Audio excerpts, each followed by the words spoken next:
No path to the Sony press conference is harder to get than a near-mint Star Wars yak face action figure. But trust me, the press pass is much more attractive than an overpriced plastic man with a giant llama head. The good news is we have the next best thing to a Sony press pass, a first look at the most impressive game we saw in Sony's PS3 lineup, Killzone. As you watch this, try to figure out if this is pre-rendered or real-time gameplay.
Killzone 3 just earned the nickname Halo Killer. Tal, is that real-time gameplay?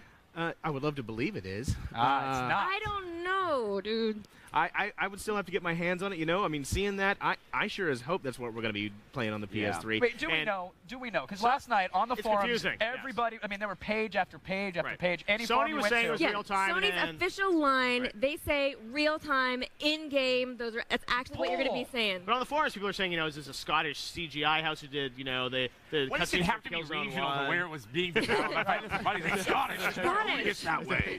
The textures were clearly Scottish. No matter what it is, it's like I think it's, you know, Killzone was a franchise that on, you know, PS2, people were not particularly impressed with the game. It was okay, but it's like now you see this and people are saying, you know, Halo Killer. I mean, imagine this was a launch title, and I don't, maybe it won't come for launch, but I just think it looks so fantastic. It's a great imagination of where first-person shooters are going to eventually go. Wouldn't you give it that, Cal? I would absolutely. In fact, I would give it that if it is real time and it's using in-game assets and that is legit, then that is the death blow to the 360 before it's even out. However, I still maintain there is no way that is not pre-rendered. That has got to be pre-rendered. But let's also remember, too, games aren't just about graphics. I mean, we're actually going to have to get our hands on it and see how this thing plays before we definitively say it's a Halo killer. Well, which is a very, very good point, because when we also saw the controllers, that it has that odd boomerang shape. Right. One of the biggest problems that we've had with first-person shooters on the PS2 is the fact that, unlike the Xbox controller, they're on the same axis, which makes it very hard. It's like, you know, patting your head and rubbing your tummy at the same time. And so I was watching it, I'm like, hold on, will I have still that kind of control? That control looked identical, except it had the wings. We're not going to know that until we get our hands on it. I thought the boomerang control looks kind of nice, and you can kind of have it on the side. I figured it was just good to turn on your PS2 or PS3 and get it back again. But notice how you capture the buzz. It's like by showing something like that. I mean, Microsoft could have done it, Nintendo could have done it. They could have shown some really great CG stuff. And I think what's great is they didn't have that great CG stuff. And the great thing is the CG stuff now, it's like we're even debating it now because the real-time demos look so good. So now, you know, experts like us don't even necessarily really know if that's real. I can buy it. Actually, I know that was pre-rendered. Okay. I know it. In my heart of hearts, deep down, Adam, I will punch you in the mouth. It is pre-rendered. I'm holding on a 5% chance, or that there were at least assets in that. Perhaps. In-game assets, that this really is a legitimate hope. I'm holding out a chance that a lot of it is going to be, you know, was rendered in real time, and maybe there were some CG assets, maybe there was a little enhancement in the flames or the faces, a little cheating here and facial there. expressions, a little cheating. but maybe they're just cheating to make it look like they hope it's going to be. Eventually. I think we can Eventually, all, one day, I like think 10 years. I think we can all agree on and that we didn't think that maybe the next generation was a little too early for us, but if games really are going to look like this, that's the quantum leap. Then maybe That this is the leap. That is Yeah. true. No one is going to say PlayStation 2.5 if Killzone is real time. Without That's a what doubt. Sony wanted to accomplish. Is And like they did people it. see They that. did. It's gorgeous, even pre-rendered, though, to think that, it's I'd love to see that beautiful, CGI it's film. exciting. Yeah, it's like Is it not an even a entire film movie. like that? I'd love Yeah, to see I'm that. all for that. Yeah. Do you think? I mean, I guess the other question is what's interesting. Going back to the fact that it was Killzone, something I think all four of us can sit here and say was kind of They were gaming busy last working year. on this. I mean, I think Sony's now going to see what our reaction is. Just back through their other catalog of games that also were like The Getaway.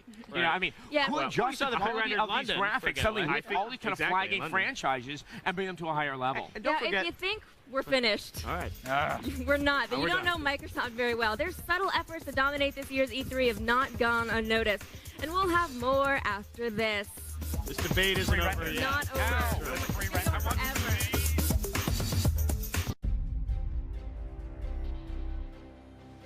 Hi, I'm Roy. I'm mostly responsible for all the concept art in Killzone. My name is Jonathan van Beek and I'm the art director on Killzone 2. Today we want to take you a little bit back in time to 2005. In 2005 we produced the infamous E3 trailer, the target render as many people are calling it. And we want to talk to you a little bit about what we did and how we made it and some of the strange anecdotes. The funny thing is, I think when we built this thing, we had nothing ready, so we only had like rough concepts lying around and we had to build something out of that, which made it quite exciting, so we had to build everything on the fly during the production of this. So now the first thing that you're looking at are a couple of clouds. They're kind of a very obscure reference to a movie from Leni Riefenstahl. It's called Triumph of the Will, and it's a movie at 1936 about Hitler coming to Nuremberg. The Helgas are space Nazis, and we don't necessarily kind of hide that much. So what you're looking at right now is the Intruder. This actually appeared in the final game as well. It's the landing craft that the ISAs used to land on the Helgan planet. Yeah, I think the nice thing is, we only have some rough concepts and we really fleshed this one out during production of the video. And I think, yeah, it stayed pretty much the same in the final game. The funny thing is that basically we actually designed this thing to look rickety. We didn't want to kind of provide a proper vehicle that they would go into war with. We had something of a notion that they would kind of do this thing almost improvised, and they just kind of found something that was usually used for transporting goods, for example, and they decided, well, this thing will do good enough to go into war with, and we'll kind of retrofit it afterwards. So the other thing that you might notice is that there's still a grenade launcher on the gun. In Killzone 1 we had grenade launchers under the gun as a secondary fire. During this production we didn't know we're going to remove it, so it was still on there. There's a couple of kind of idiosyncrasies with the gun. For one, the EOTech scope that's on the top of it is actually the wrong way around. At that point in time we didn't know it was the wrong way around. We only found out later when we were kind of looking at images of it. Now this level actually never really finally appeared in the game.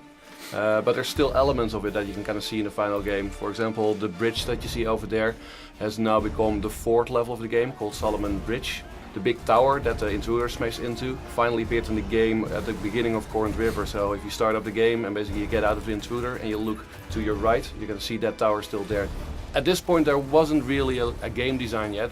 So for example the flamethrower, we never knew if that would actually end up in the game, but we were just like, well, it's a cool idea, so let's just try it out, see what it would look like. So and there in the background, as you can see, that's the guy on the machine gun. That for some reason has become a little bit of an internet legend, and lots of people have been kind of making animated GIFs out of his face for some reason. I think one of the other nice things is that we didn't have a lot of final characters yet, so we stuck some people from our office in there. The slightly bulky character there in the end, as well, he's the one that gives you the rocket launcher. He's actually one of the other concept designers. And that's the ATEC from like 5 years ago. Went through a big development cycle, so if you see it now, it has it changed a lot, although the functionality is still the same, I think. So here's one of the mechanics that actually didn't make it into the game. We originally had the idea that characters could give you weapons, so that would be kind of like an extra weapon pickup. But now that we're wrapping up, of course there might be still one kind of question on your mind, and that is, was the thing real time? No, of course it wasn't real time, it was a target render, as we just mentioned. Next week we'll be back and we'll be looking at the 2006 multiplayer trailer. That was never shown to the public, but we're gonna show it now.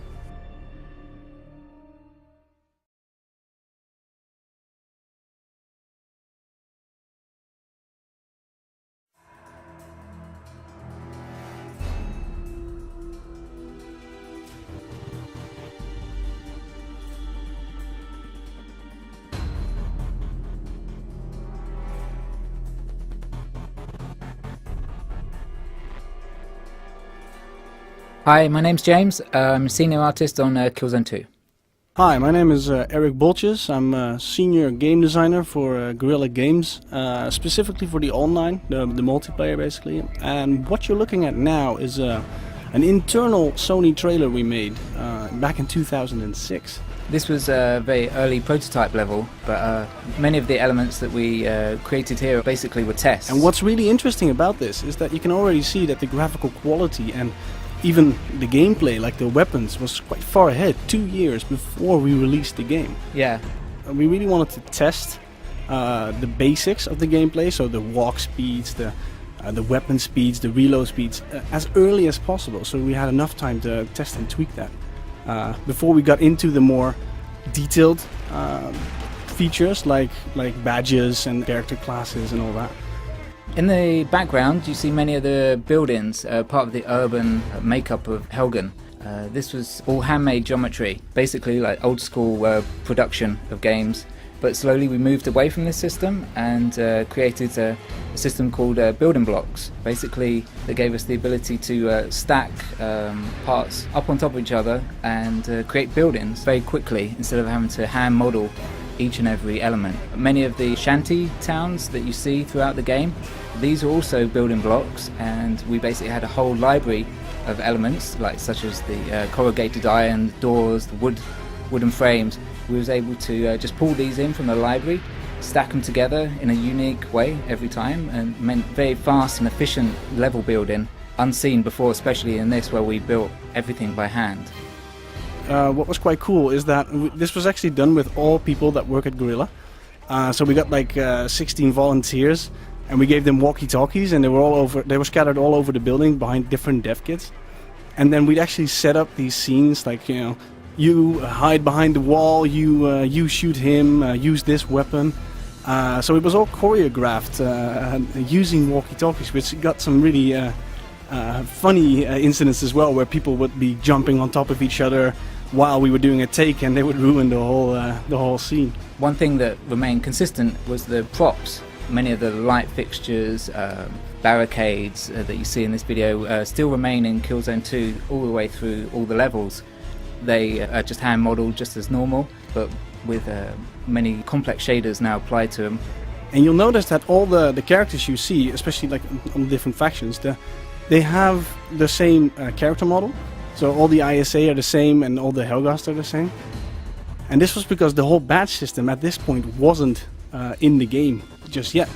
So yeah, it just shows like how early the game was playable and how far along it was even back then. For this next bit, you'll actually see a tank popping up, and unfortunately that didn't make it into multiplayer, but it did make it into single player. And you know, you might actually see it coming back in the near future, but we can't make any promises yet. So that's it for me, and signing off. Check in again next week for another IGN developer diary. To check out G4TV.com/E3 for additional exclusive E3 coverage, behind-the-scenes photo galleries, and interviews with our E307 live hosts. Plug in and watch. That's all from here. Back to you guys. Thanks, All right. Kristen. Now, Thank you, this was just the first press conference. We have so much more press conference coverage. Yes. Media briefings. We got to head to there's a Killzone event, so he's going to show up Killzone for the PS3. I'll see that tonight, and then bright and early tomorrow, it starts with the Nintendo briefing at noon Eastern. Yes, and then we're going to head on to Sony. So, yes, get ready. There's even more coming tomorrow, Thursday and Friday. I think we're going to part from you guys now. Yes. That's right. Here's our E3 preview coverage already in progress.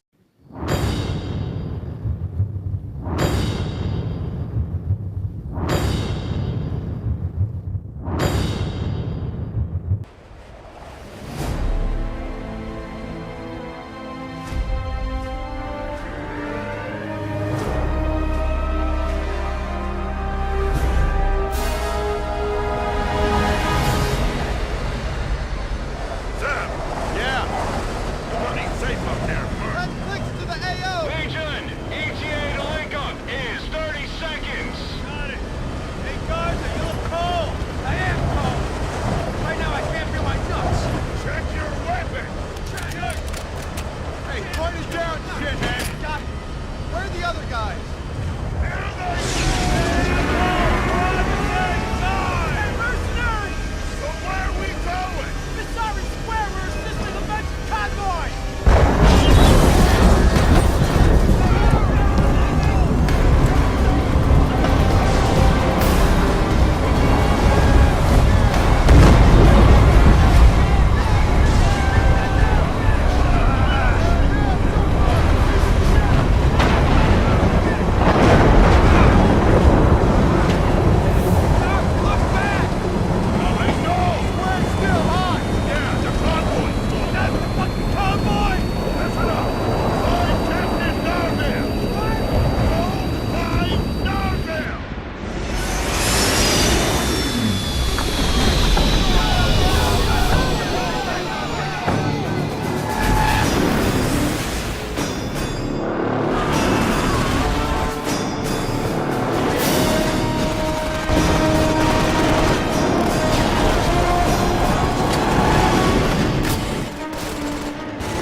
Hi, my name is Michiel van der Leeuw. I'm the technical director on Killzone 2, and today we'll be taking a look at the E3 2007 trailer. As you can see here, the trailer is running in the background. We made quite a lot of changes since we made it in 2007, so let's just stop it right here and pull in our actual release footage from the game. As you can see, in 2007, Sev's got a different haircut and Rico looks a lot younger. There's also a lot of changes that we made. We upped the color a little bit, and lots of the technology changed, of course, from 2007 until the time the game was released. So we're going to continue the movie, and we're going to pull up some statistics so you can see what's actually going on under the hood while we're playing off this video. Okay, so here we got the statistics that I normally see when I look at the game. I actually mostly play the game with all of these numbers on. Roughly speaking, on the left hand side you can see everything that's related to the main CPU of the machine, and on the right hand side you see lots more of the graphic side of it. Most of the numbers are in the green, which is an easy way to see that this cutscene is pretty much, on target. You'll actually see some dips and some red numbers later on, but I'll show you in a little bit more detail when I pull up even more numbers to see exactly what's going on there.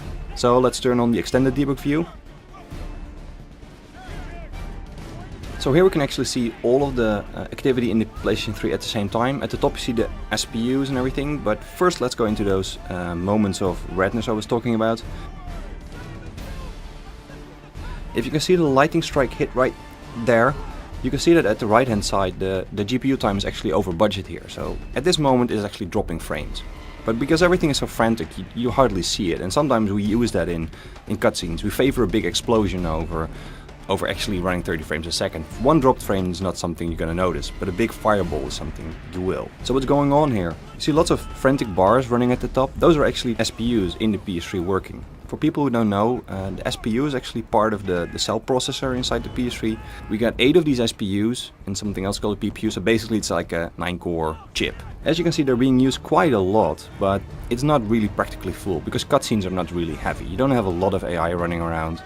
Although if you look at the game logic at the lower level, there's actually 16 humanoids running around on the ground, because we wanted to have some theater of war, some explosions in the background. So those guys downstairs are actually firing real weapons at each other while we're rendering the cutscene. Here we are at the lightning strike again. let me move out of the scene a little bit. There's a lot of stuff going on in this scene, so it's a bit difficult to explain everything that we do to make a cutscene like this look good. But I can just fly around a little bit to just show you how good it looks on the outside, but also how it breaks apart if it's not exactly the lighting situation that we're thinking about. This is the motion vector, so the purple colors actually indicate stuff that's moving, while the brownish stuff at the background is actually static. And if we fly out of the intruder now, you see all the green boxes represent particle systems. And let's fly around the scene a little bit, so we let's just follow the other intruder if we can find it. And then just came offline. Let's see. So this is a viewpoint you won't typically see when you're moving around. As you can see, we're actually rendering the entire city already. It's already loaded into memory while the cutscene is playing. That's also because when you land on the surface for the first time, you actually smoothly go in from cutscene right into gameplay. So it's important for us that we didn't have like a loading moment at the moment where we cut from one scene to another. So as you see here, we're really focused on these two intruders flying around. There's lots of stuff going on, guys are all skinned, but there's actually also a full war going on at the bottom of the pit. So deep down, guys are actually fighting and the arc cannon is actually firing at us. Something else you might see is that we're actually running a lot of graphics jobs on the SPUs. There's particles, there's lights, there's geometry being rendered. We do lots of light probes, which is a way to make objects blend in with the environment. And in some of the scenes in the game, that kind of sometimes stacks up to like all 5 of the SPUs, or nearing on the 6 of them that we basically keep for spare. So here we are almost at the moment where we're going to land for the first time on Blood Meridian. As you can see from the SPU time, which is the big column almost to the right of your screen, there's a lot of stuff running on the SPUs. Those are actually all of the different job types that we're running, and that's the stuff that really unlocks the power of the SPU time. As you can see at the top of them, some of them called AI.cover, line of fire, obstacle avoidance, and that's all because the AI is already running even while we're in the cutscene. So when we land, all of the AI already has seen the intruder coming in, knows where we are because they've been reasoning about us while we were flying. So as you can see, we're doing quite a lot on SPUs already, and we're bound to do a lot more in the future. Well, that was it for me, this week's IGN Developer Diary. Hope to see you next week for the last installment. Hope you enjoyed it. Bye bye.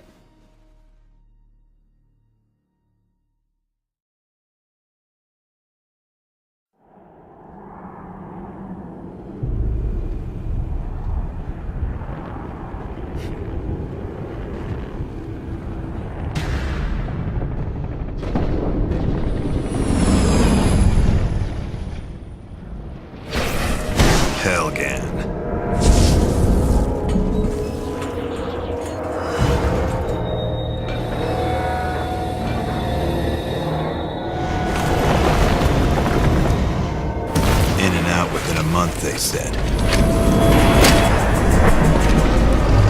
Their weapons no match for our military might.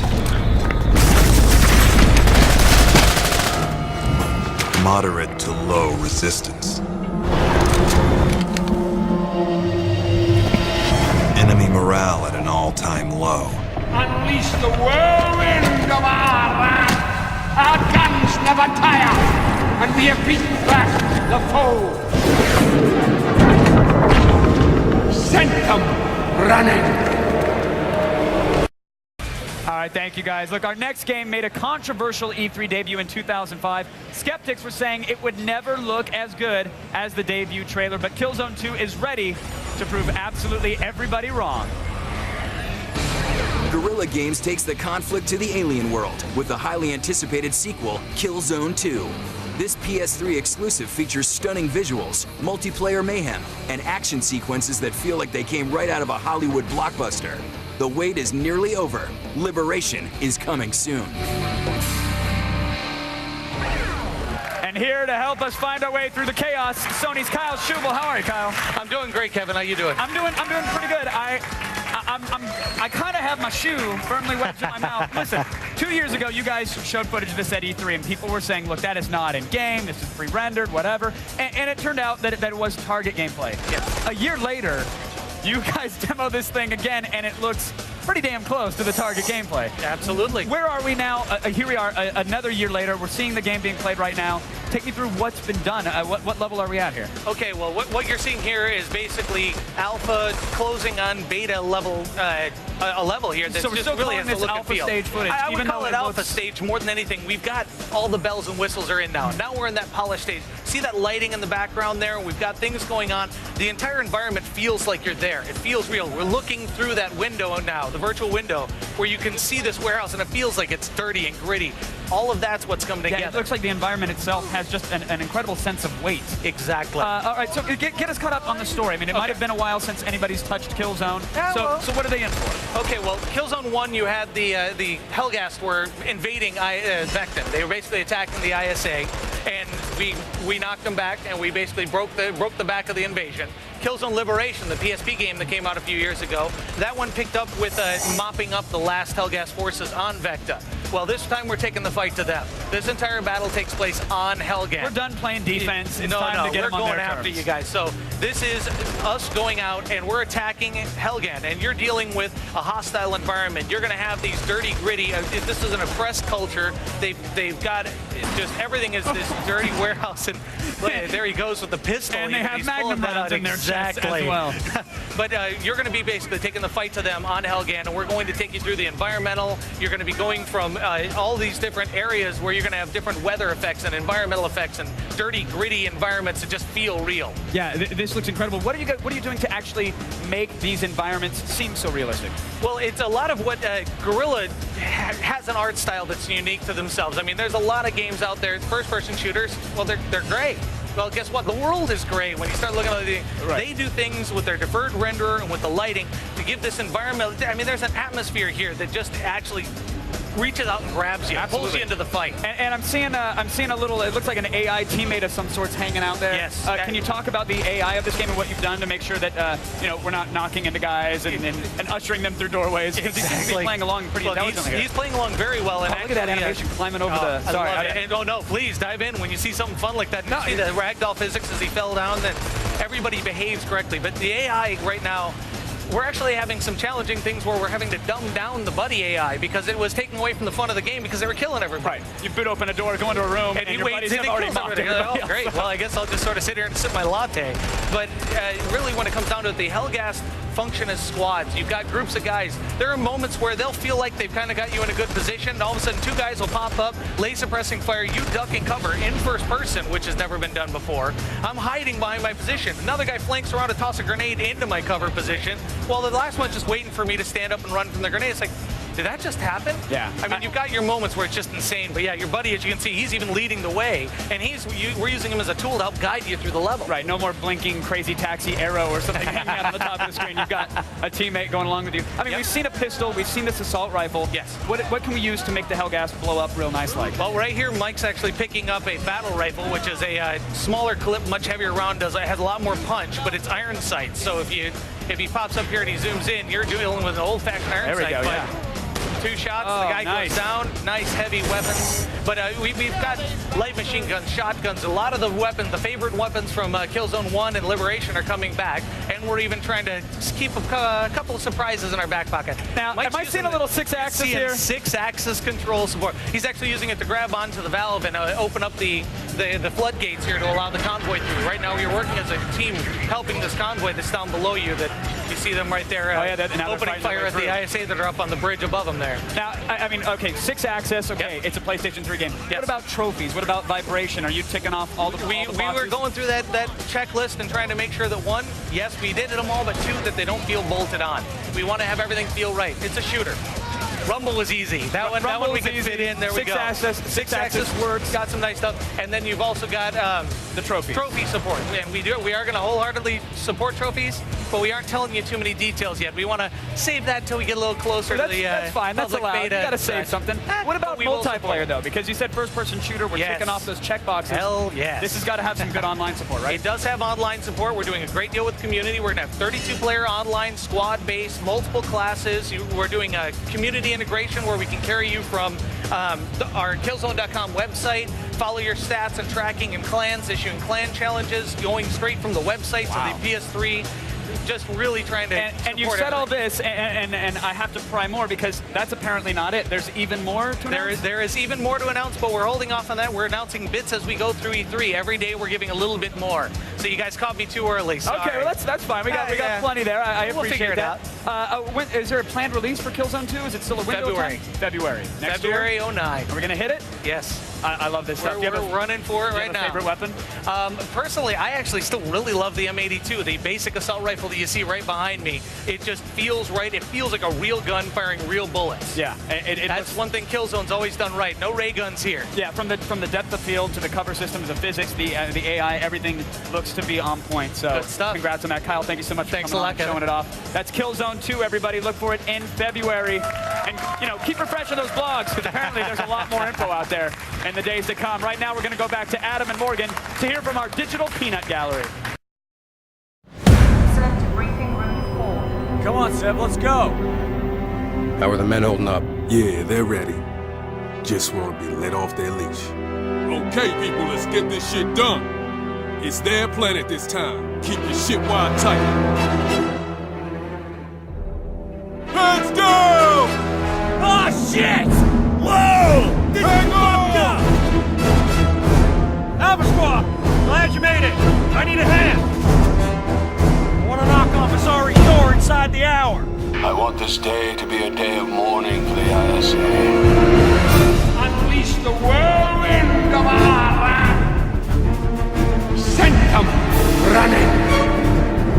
I'm not leaving without him! Man down!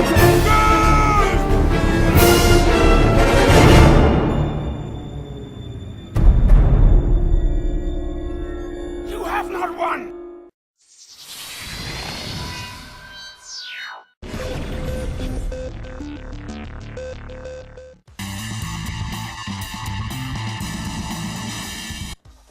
Oh, I'm sorry. Did we show that Final Fantasy 13 trailer? I got too busy, drawing crazy googly-eyed people. Sometimes I get distracted. It looks inappropriate. Yeah. So, well, Mr. Shark, welcome back. Obviously, you've been playing Killzone 2 on our set. Do you have a home? Well, I lease. Yeah. Oh, okay. All right. Just want to check on that. You should go visit it.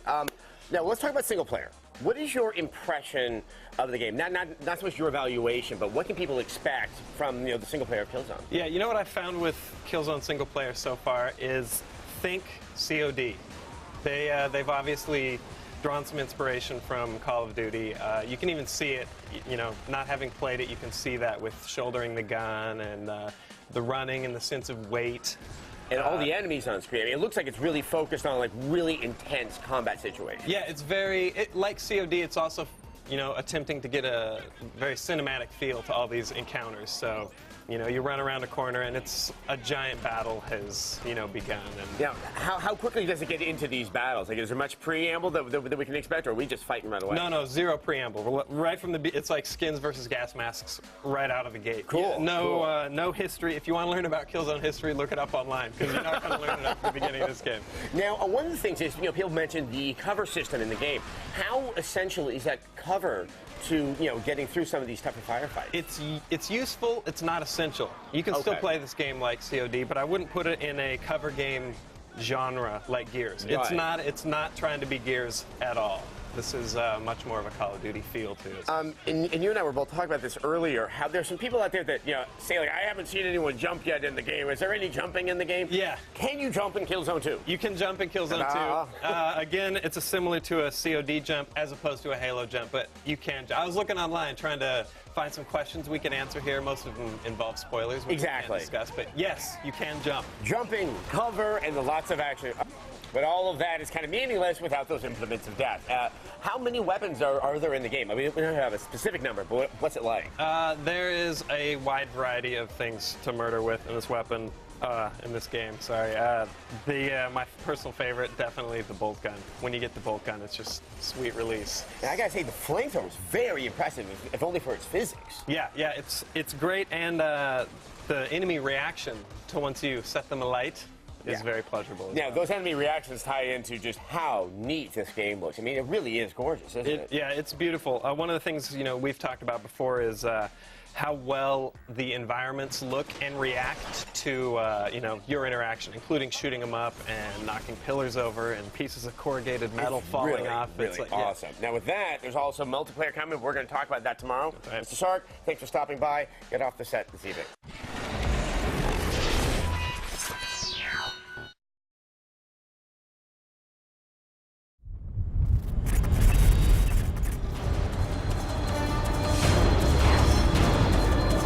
Glad to see you're back in action. Now we just need to rendezvous with our platoons in the city, and we're clear to take the palace. I know you guys are pretty down about our friends on the new sun, but we have to concentrate.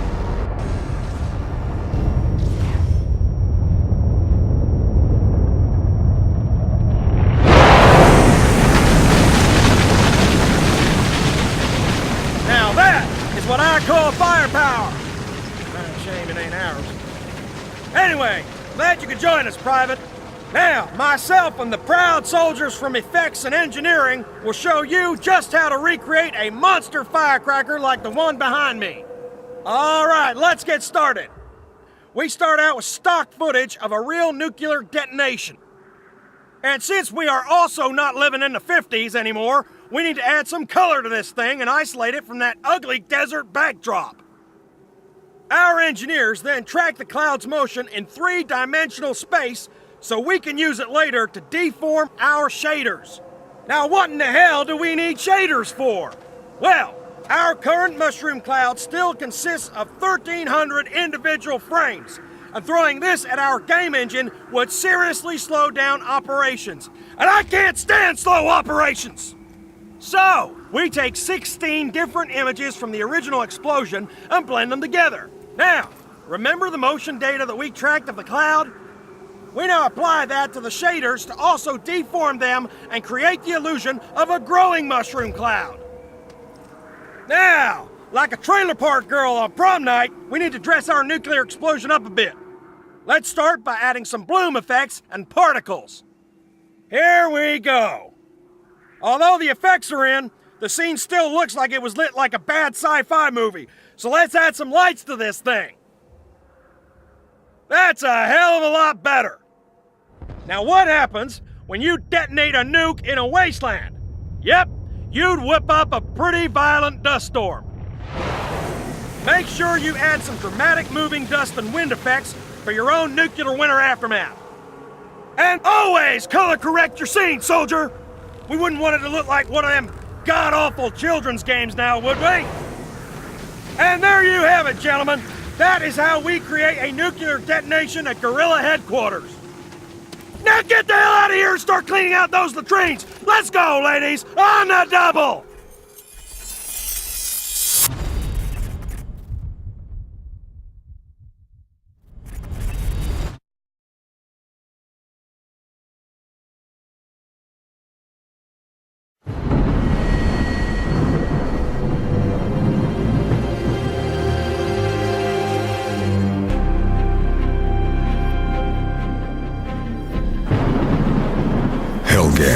The homeworld of the Helghast, a weak and ailing planet ruled by a crumbling dictatorship.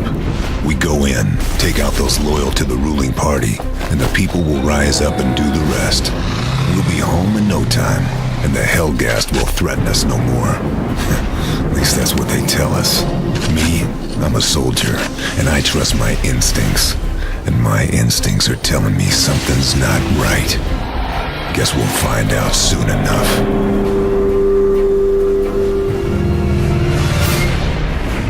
Unleash the whirlwind of our wrath! Our guns never tire! And we have beaten back the foe!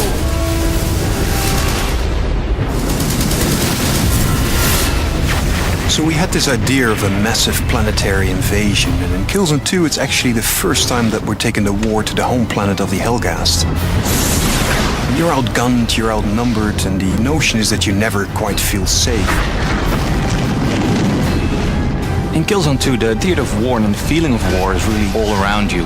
It's the ISA battlecruisers in the sky that remind you of the epic war that you're fighting on the planet, but it's also the small things like walking around Helgen Planet, and we try to really entrench this feeling of war in all the different elements.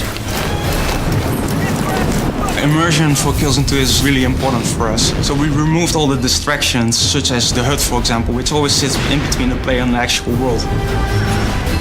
We wanted to make the player feel vulnerable, so we have a lot of things going on that make him feel that he's really there. The other thing we try to do is make the player feel physically connected to the world. There is this valve that you can turn, and you use the 6-axis controller. That really makes the player feel more immersed. We've made everything first person. For example, helping a buddy up a higher area is in first person. If the player dies, the camera will fall over in first person. Because every time you pull out the camera and make a third person shot, it breaks the sense of immersion. The PlayStation 3 has allowed us to do much more complex things with the AI in Killzone 2. The Helgas will respond much more to the player's actions. They will jump over obstacles and hide behind cover. And if you shoot the cover, they will rethink what to do and make another plan. The hit response system in Killzone 2 has become one of the most important mechanics in the game. And to make that as realistic as possible, we spent a lot of time on making this system really work well. Whenever the player fires at an enemy in a certain situation, he will see a different response, which really adds to the variety of the game. We've invested a lot of time in our animation systems to get a good blend between physics-driven animations combined with mocap and hand-animated. And by doing that, we got this kind of really nice blend of viscerality to the characters. So basically, if you shoot them, everything kind of moves realistically, and we put a lot of effort in that because it's so important.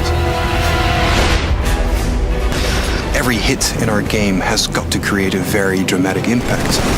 You see that in the environments through loads and destructibility, but also on the characters. There's a lot of variety in how your enemies react to your bullets, and that, to us, creates a very unique and innovative gameplay experience.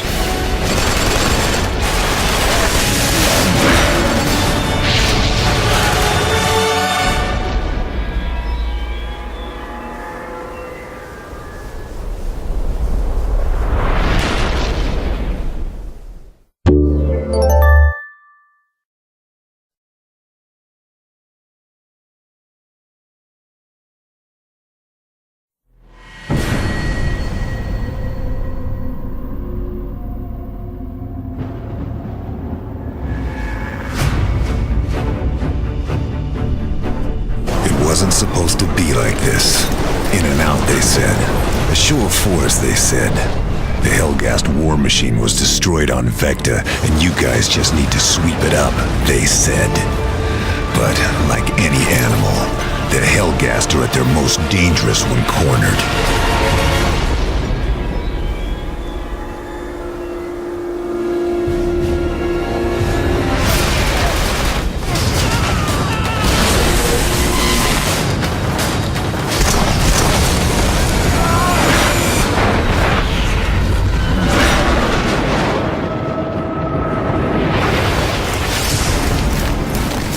Killzone 2, we have created a world that is very hostile to you in many different ways. But at the same time, we've created a world that is very real and very believable. When we started developing the world of Helgen, we really started at the basis for almost anything we design. And the basis is basically the Helgas themselves, their ideology, their politics, and that goes for anything in the world, from their cars till their vehicles, from the houses that they build. Everything's kind of built from this ideology upwards. We decided to host Killzone 2 entirely on Helgen, which is an alien planet, but it still looks very eerily familiar. So you'll recognize a lot of the things like the structure and the buildings, but you won't recognize lots of the Helgen technology. This allowed us to create a unique world with 5 completely different gameplay environments and 10 completely different experiences. The audio really adds to the cinematic nature of Killzone 2. We have a dynamic music system, which means that whenever action is ramping up, the music will ramp up accordingly as well. Previous games we were limited by memory, the number of sentences we could trigger, but this time we stream it all from the Blu-ray, which adds to the variety, and the player won't keep hearing the same sentences over and over. Colonel Radek. The one thing that we're all kind of looking for, and a lot of people are talking about scale, for us it's much more about density. Everything in the world has to be extremely dense, the experience has to be dense, the action has to be dense. You know, you can look at the world and it can be very large, but it can still feel empty. So on a very small scale, putting nasty little details in the environment, water dripping everywhere, bugs and insects kind of throughout the game. One important aspect is the city itself. It needs to kind of look threatening. So we started looking at their architecture, how their skyline looked, making sure that it almost kind of looked like a ragged knife. For Killzone, we've taken inspiration from the great totalitarian 20th century regimes. You see that reflected in many things on Helghan. You see it in the architecture, kind of Stalinistic, pompous. You see it in the weaponry of the Helghast, which is very mass-produced. Everything that is Helghast and Helghan kind of feels very replaceable versus very individualistic for the ISA. The main thing about Killzone is immersion. Everything that we do, we want to kind of really immerse the player in the experience. We always wanted the Helghast to be very menacing, and we needed to have a world that fit very well with that character. So we started looking at making everything be very scary, very hostile, very threatening. And there's a very good German word for that. There's a word that they call unheimlich. Unheimlich basically means unhomely. And that's the sense that we wanted to give the player. This is really somebody else's society, somebody else's world. You're not welcome here.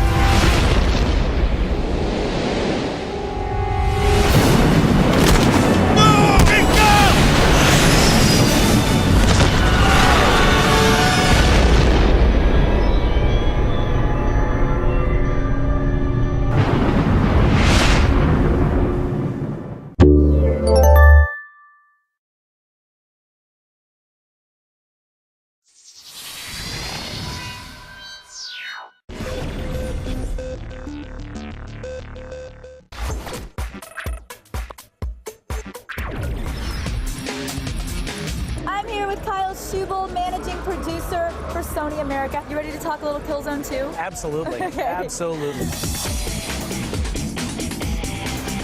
From what I understand, you guys set out to make this the most immersive gaming experience. How did you do it? One of the benefits that Guerrilla Games really had is anyone who played Killzone 1 thought that it was a great game and it was a beautiful game, but it almost was like it was stretching the hardware too far.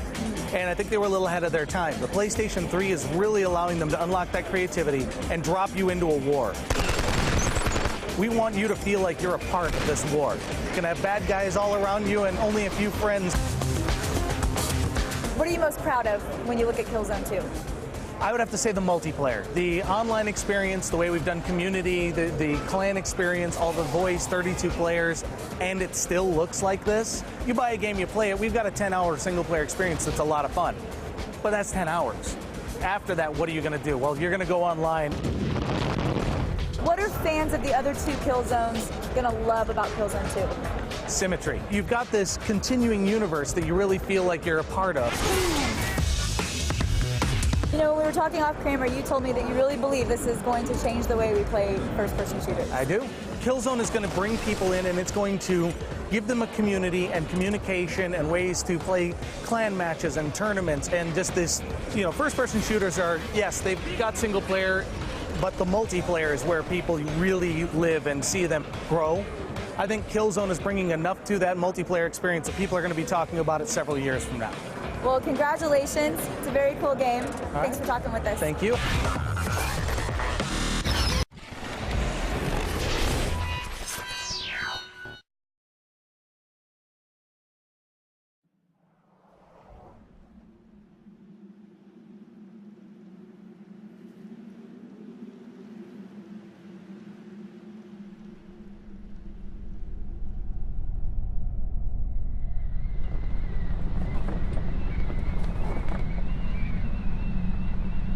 This isn't a war over territory. We go into battle with right on our side and truth in our hearts. Future generations will thank us for what we do today. All right, let's go, come on. Up. You guys go forward. Go. All right, check the corners. Oh, shit, come on. Take the cover. Oh, not come on, man, put your butt. There we go. Yeah, that's good. Yeah. Top, I got a tiny shot. My game in there, baby. Oh, yeah. You got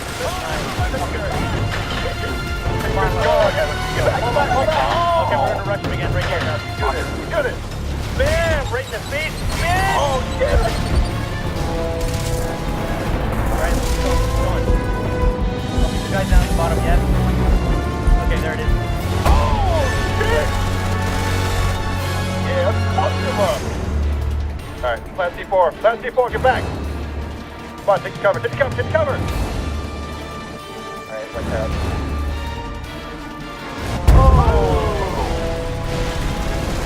Don't worry, that's top here. Take him down, cut him down, yeah. Sniper, smoking, upstairs, upstairs. Alright, I'm scanning him. There's a whole bunch down here. Bam, headshot. Take him out, take him out. Come on. Nice, that's right in sight. Come on, give me some revive here. Hang on, I'll restore you. Yeah, thanks, buddy. Got that MG? Sniper! Ah, shit, my smoke's running out. Calling an escort. Nice. Anybody got anything better than a pistol to take? Aw, I need a medic. You guys need to mount with some RPGs. Yeah, there we go. Bam.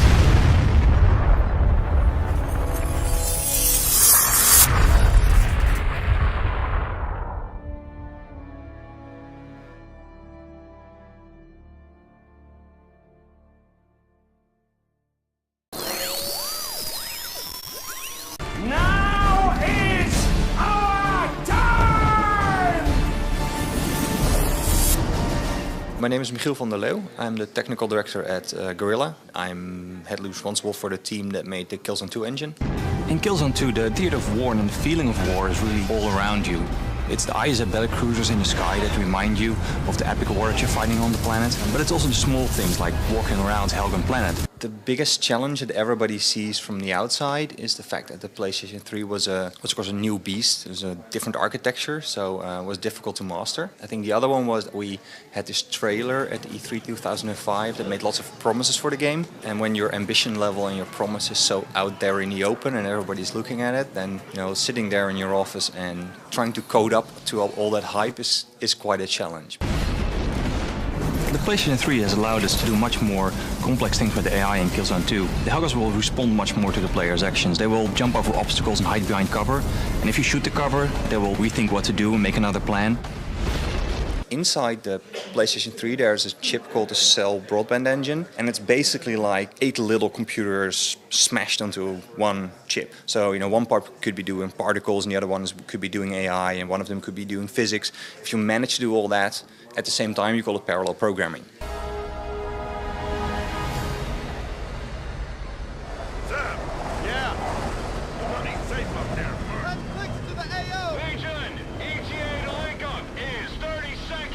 Deferred rendering is a technique where you separate drawing the geometry from doing the lighting. We first draw the entire screen, so you basically have like an unlit version of the entire scene, and then we put all the lights into it, and it's mainly an efficiency thing. We only light pixels that are truly visible, which allows us to do, and that's a short version of it, to do much more shadow casting, much more projective lights, much more search lights and those sort of things, like really interactive blinking things and everything. That's what deferred rendering gives you if you play the game. Moody graphics, lots of lights, lots of dynamicness. That is really what Killzone is, and that's something that we could do because we were deferred. And I think parallel programming is, one of the. I couldn't imagine what the game would have been looked without it.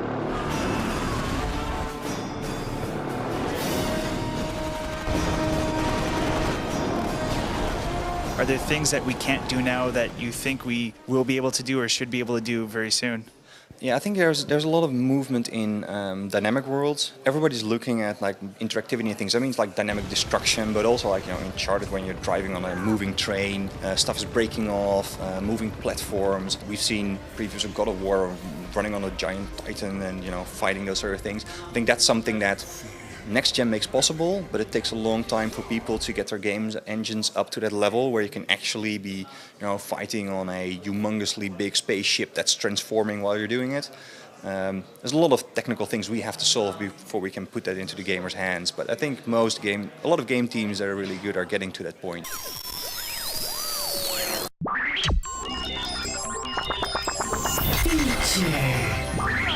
Radix troops are in the area. Foreigners! Fall back! Get out of here! Take cover! Oh, shit!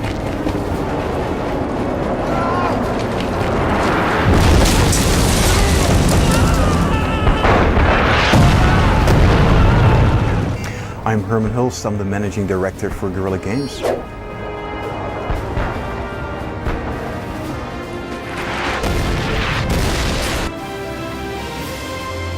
I feel like I kind of finally understand my wife, having given birth, so to say. But no, honestly, it's been great. The feedback has been hugely positive. We've come from a game, Killzone 1, that was received pretty okay, a 7 out of 10 on average. And now with the average scores well north of 9. It's the guys back at the studio are ecstatic, and talking to a lot of the guys here at the Game Developers Conference, getting all that feedback from the peers has been phenomenal. I think it's fair to say that there was quite a lot of pressure on the project from the beginning, but it's an important realization that that pressure was very much self-imposed. So we created that trailer that was released. It's quite infamous now at the E3 in 2005, but it was our own creation, it was our own vision for the game. And I think we're at Guerilla quite good at putting that pressure upon ourselves. We like to shoot for the stars, and that's just the company culture. That's just how we select the people that join the team and that work with us. So because it's self-imposed, it's kind of a lot easier to deal with. The most difficult thing, I think, was that we for a long time couldn't talk about the game. And it was in development for 4 years, and for quite a while we had nothing to say to our friends and family, and that makes it kind of difficult. But once we could come out and show a level, people knew at least what we were doing, and that made it a lot easier for us. In Killzone 1 we actually had 4 playable characters, and we clearly took a very good view on what worked and what did not work. We did a solid post-mortem on Killzone 1. One of the things that we conscientiously changed was the fact that we, in Killzone 2, had 1 playable character. I think that the simple reasoning was that we didn't want to spread ourselves too thin on the scripting. You're essentially, in a way, creating 4 games, and we didn't want to do that, so we wanted to have 1 story, basically, that we're telling, and wanted to do it well. So that's the reasoning behind that. People think that Killzone 2 is all about the graphics, but if you go back to that original trailer, I think we can break it down to 3 things. It was, first of all, the intensity of the gameplay experience, secondly, the chaos of the world in which the players submerged, and thirdly, the benchmark of the visuals. And if I look back and I sort of evaluate that against the title, then against the trailer, then I think we have matched that chaos and that intensity, and I think in many ways we've surpassed that visual benchmark. So what we were after in terms of controls was an experience that's a little bit slower, a little bit heavier, perhaps inspired by Killzone Liberation, somewhat more tactical as well than your average shooter, and that comes back in the controls as well. So sometimes things are a little bit slower. But that's very much conscientious, as far as I'm concerned. We did have 1 issue with regards to the responsiveness of the system. I think there was an unnecessary 1 frame delay, so 1/30th of a second. And to many people that can be quite annoying, so we patched that and we fixed that, so fortunately. So the multiplayer, I think from day 1, was always going to be as important as the single player campaign. And what we set as the ambition for it was, first of all, it had to look just as good, which I think is exceptional for a multiplayer compared to single player. We also wanted it to be very customizable, so we let you tweak the game, we let you select every single option that we have available. We also were after a very accessible game, so there's something for everyone there. You can pick it up and play, and it's an easy, quick join. But when you as a new player get into the game, the weapons that you've got available will, I think, give you a very balanced experience. So you're not outgunned by people that have been playing and have been making progress through the ranks quite a bit already. So it's well balanced, and it was another very important aspect of that. We've had Killzone 2 multiplayer up and running for about 3 years now. So what we do at the studio is every single Friday, everybody drops whatever they're doing and they play the game online. We call it our Friday Frag Fest. It's 5 p.m.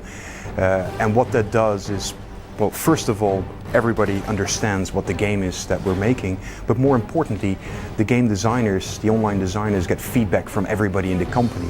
When you get that much early user testing, I think that greatly adds value to the balancing, to the quality, that tells you what works, what doesn't. So I think it's had a major positive impact on the final product. Glad to see you're back in action. Now we just need to rendezvous with our platoons in the city. Yeah, so the story of Killzone 2 is it's an important element of it. It's the first time that we're taking the war back to the home planet of the enemy. So Killzone 1, as you know, was placed on Vector, and now we're part of this. Let's call it a preemptive strike. We're going to Helghast, to Helghan. What's great about that is we let you explore the world of the Helghast. And at the end of the day, I think Killzone 2 is much more about action than it is about storytelling. But we have on Killzone.com, and I recommend everybody just checks that out, a great deal of background, so go check it out. The way I look at the release of Killzone 2 last February is it's very much the beginning of an ongoing service. So we're very committed to backing it up with more content, and I think you can expect that at regular and frequent intervals. And you know, it'll include some interesting things, and we'll come back to you I think pretty soon with some more details on that.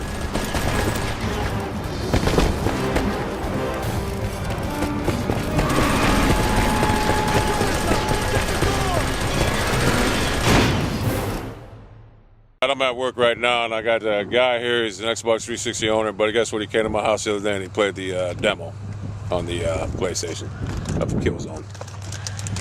Hey, Joseph, remember the gamer Joseph? Well, what do you have to say, Joseph, now? Well, I went from PC to Xbox 360, and it was okay for a while. And last night I saw the demo for Killzone 2 on YouTube. I think I'm going to have to use my Xbox 360 to heat my car up here. It's cold outside. And I think I'm going to buy me a tray.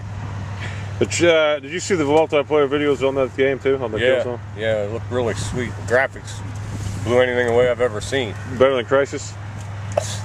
By far. What's that new signal you made, that new sign you've been? One thing to say, you know, coming from a former Xbox 360 owner. It's still sitting in my house, but I think it's going to go in the basement or in my car for a heater. Tray. You could always. For life. You could use it for a waffle iron. What is that one again, bro? Let me see it one more time. For life. Oh, there you have it. Xbox 360 owner now converted to a tray owner. Smart man, smart game. Trade now, trade today, trade forever.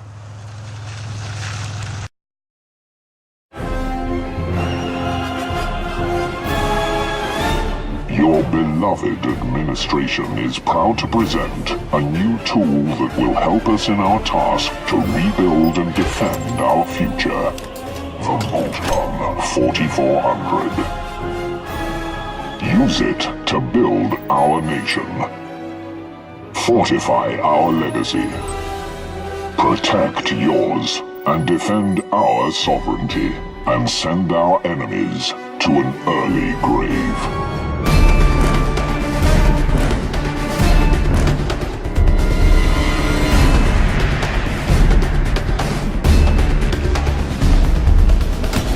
Fulfill your duty and live in honor. Get yours now. Only 45 hard labor days or 60 days of military enrollment.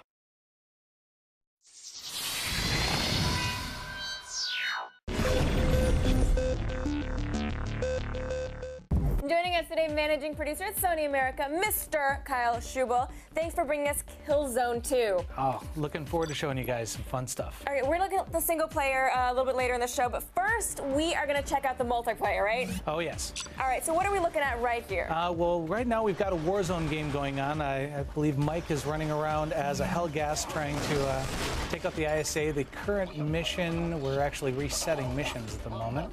So let's talk about that. So Warzone is what? Well, Warzone is a map, or Warzone is... Warzone is a mode, really. Okay. We don't have traditional, well, we do have traditional game modes, but the way Warzone is played is you get all of the game modes at once. So as you play through and you play some body count, which is team deathmatch, You'll kill enough guys, that mode will end. You'll move to search and destroy. And you have to search out and destroy the opponent's positions, and he's trying to defend them. And the winner of that, maybe the best guy on that team is going to become the assassination target. And then everybody has to try and defend the guy. It's just this ebb and flow battle that we're really trying to immerse you into. So your objectives at any given point are going to sort of change focus? Yes. And how long would one objective last? And default time is 5 minutes. When you create your game, you can actually tweak that around and make it longer or shorter, but 5 minutes feels about right. In this situation, they're trying to do a capture and hold, and there's 3 positions. If you look in the top right, the radio beacon shows that you're capture and hold. The 3 icons show the 3 positions, and currently 1 is held by the Helghast, the green, 1 is held by the ISA, the red, and then the flashing red one is being captured by the ISA. So they basically they're beating you right now, and you see the bars filling up. They're beating us? They're done. Yeah. Get to work, Mike. There we go. So Warzone has changing objectives. Do all of the different game modes have changing objectives or no? Well, you have Warzone as the default, the way we play the game. You can create your own game, and in that one you can change it. So I really like only body count, team deathmatch, and we're going to go pistols only. Or whatever, however you want to tweak things around, but you've got complete control as to what do I want to do, or, what weapons do I want, what game modes do I want, how long do they play, what maps are we on, and just you set everything up. The flexibility is wonderful. And now the size of the map is going to determine how many players are going to be able to play. Default is 32 players. We have a few that are a little bit smaller, so it'll constrain you down to 16, 8v8.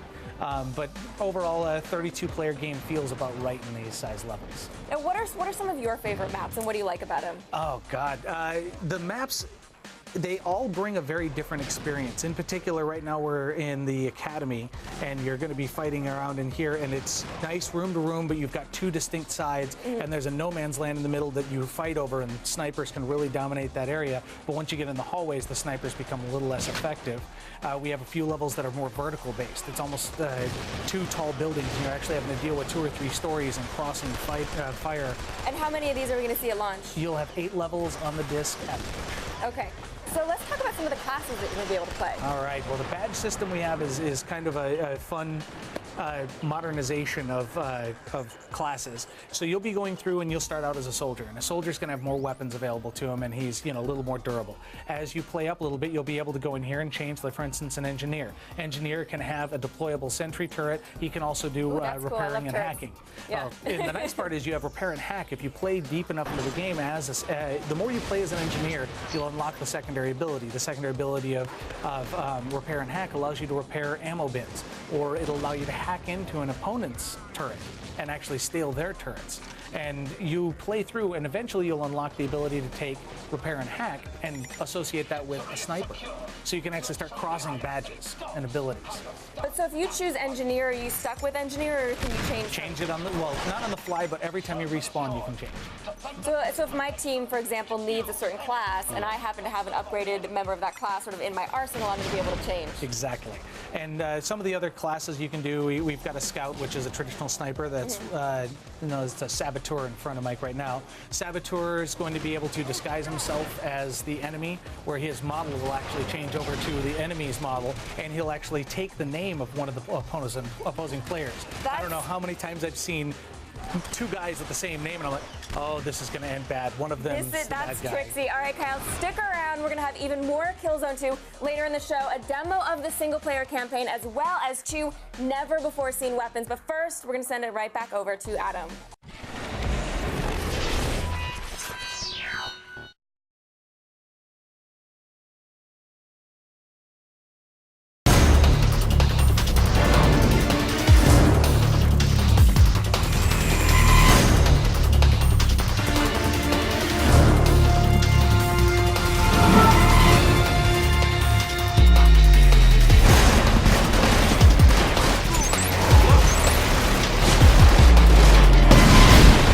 Killzone 2 multiplayer, there's a badge called the Saboteur, and this one is actually specifically tailored towards the people that want to be more sneaky, because like its primary ability is to disguise, and you can actually look like a player from the opposite faction.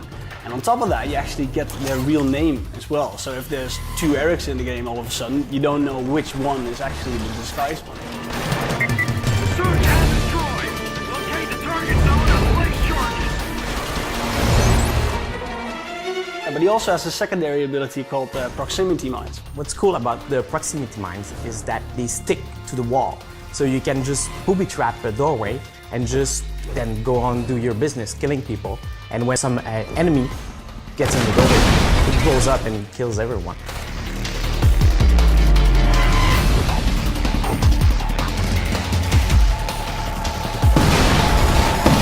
And again, it ties into the missions again as well. For instance, when you play search and retrieve, you have to bring the objective back to a specific location.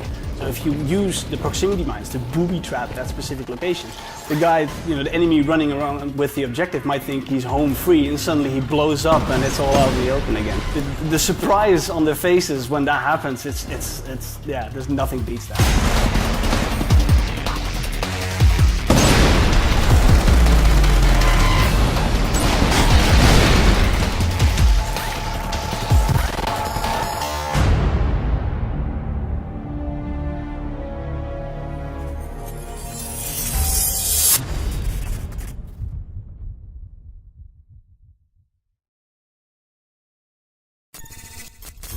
This invasion will not go unpunished. This criminal act unleashed the whirlwind of our wrath. Our guns never tire, and we have beaten back the foe, sent them running.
In Killzone 2 online multiplayer, there's always players that want to play as the big badass, the guy with the big guns, the most armor. So from the get-go we decided we wanted to add what we call an assault badge. And basically this guy, his primary ability, it's a passive ability. He just has way more health or armor than any other player. So he can just last longer. As well as that he's the only one who can carry the big weapons like the rocket launchers and the grenade launchers. In addition to all this firepower, the Heavy has the ability to use a speed boost, which makes him run twice as fast as any other badges in the game. So he can then get to objective faster, get out of the heat much faster than any other character.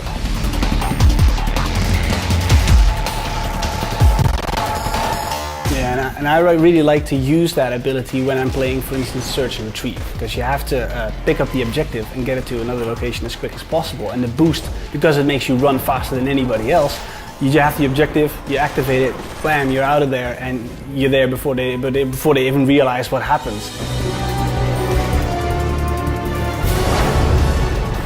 So I think it's the balance that works really well. Yeah, it's very cool to see just the big guy zooming past you on the battlefield, and just with the rocket launcher, it's nice stuff. You don't want to see that thing stampeding towards you.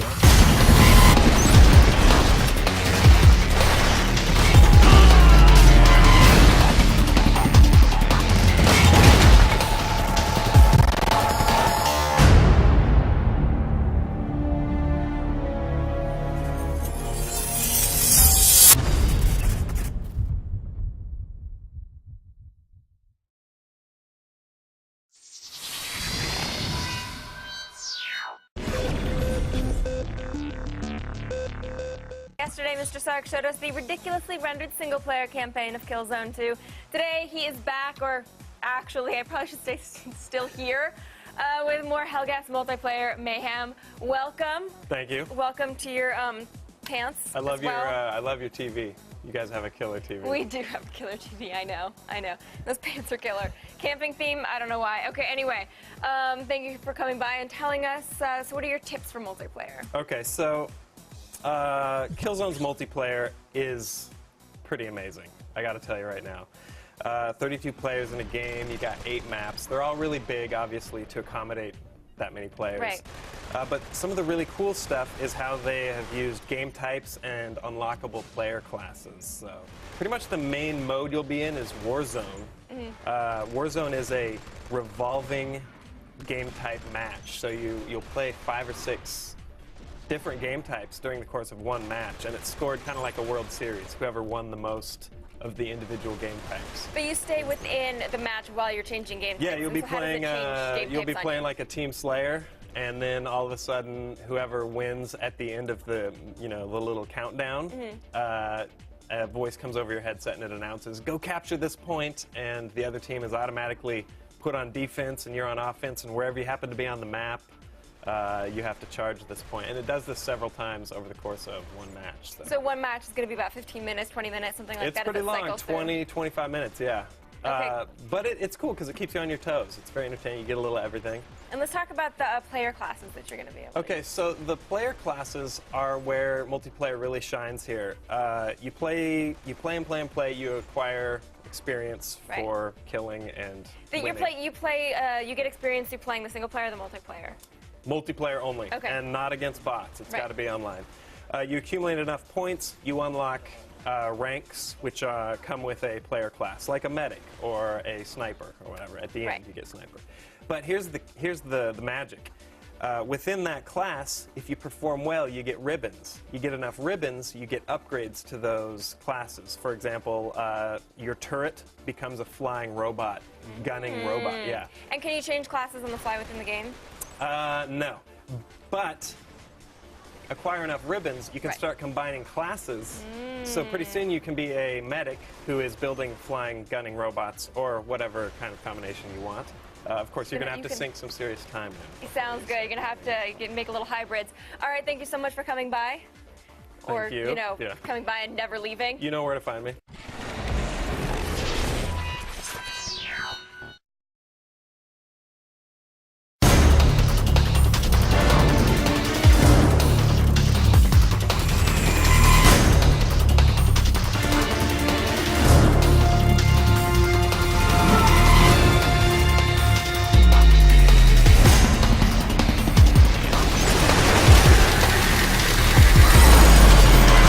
In Killzone 2 online multiplayer, there's another badge called the Engineer, and he's really the kind of like the jack of all trades, because he has the really cool ability of placing sentry turrets.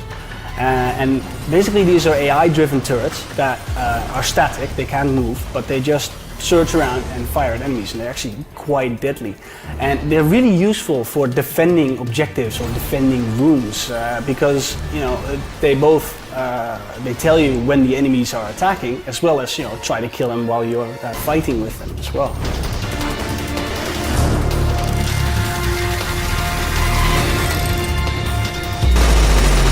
What the Engineer can do as well is something we call repair.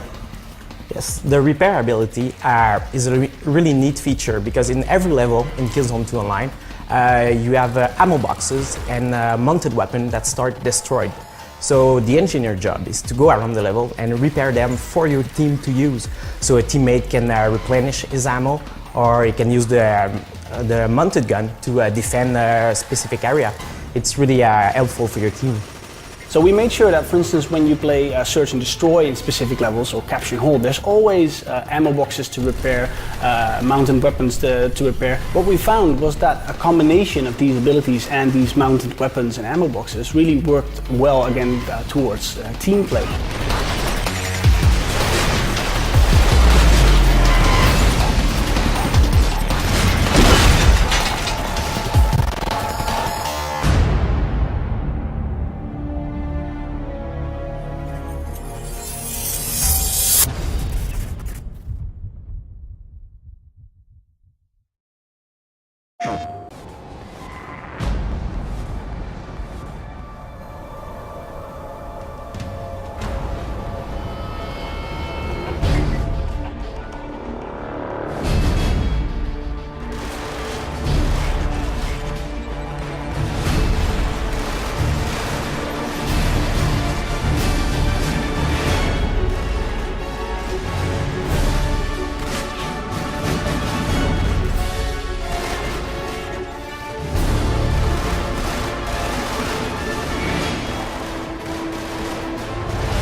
In Killzone 2 online multiplayer, one of the badges you can choose is the Scout badge. And this badge is more aimed towards playing solo, playing as a sniper. Because it's the only badge that can actually hold the sniper rifle. And its primary ability is called the Cloak Suit. And this is actually quite a cool ability because it's kind of like the movie Predator, where you almost become completely invisible when you turn it on.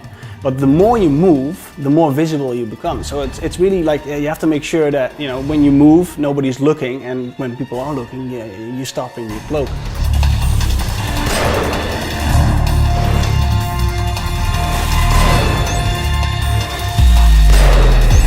And the secondary ability is the spot and mark, which is really cool ability because with the spot and mark, you can scan the field in front of you and mark every enemy that you see.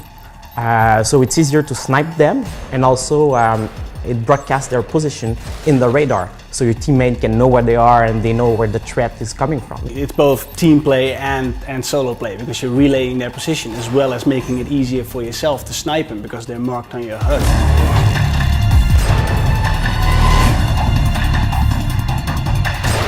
What I really like when I'm playing the Scout is that sometimes I don't want to play as a team, and I just want to sit there in a corner and just wait for the enemies to come around the corner and just pick them off one by one, and until you're discovered and they start flanking you and kick your ass. That's my favorite bit, just sitting there and killing people at 200 meters.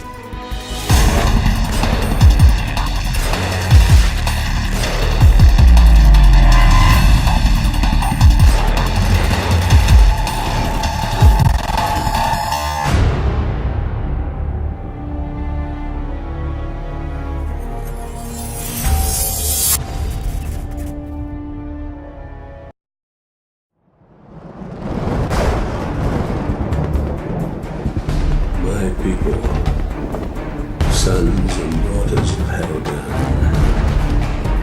for many years we have been a broken nation,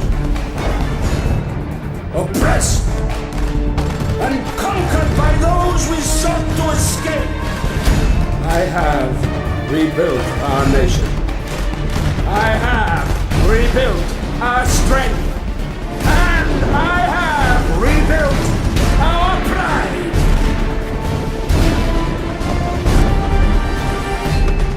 On this day, those driven to divide us will hear our voice! On this day, we shall act as one! And we shall be ignored no more! Defenders of the Helga's dream, now is our time!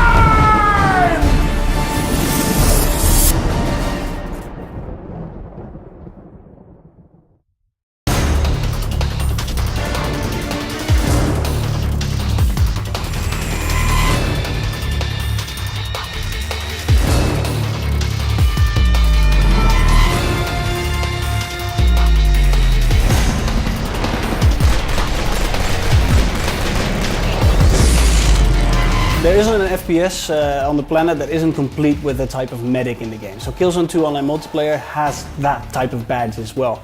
And traditionally the medic is there to heal people. So the primary ability that the medic has is what we call the revive ability. So in Killzone, when players are down, they aren't actually completely dead yet. You can still, they're called mortally wounded, and you can still revive them. So the medic as his primary job is to run up, revive these people so they can quickly get back into the game and into the gameplay without having to fully respawn.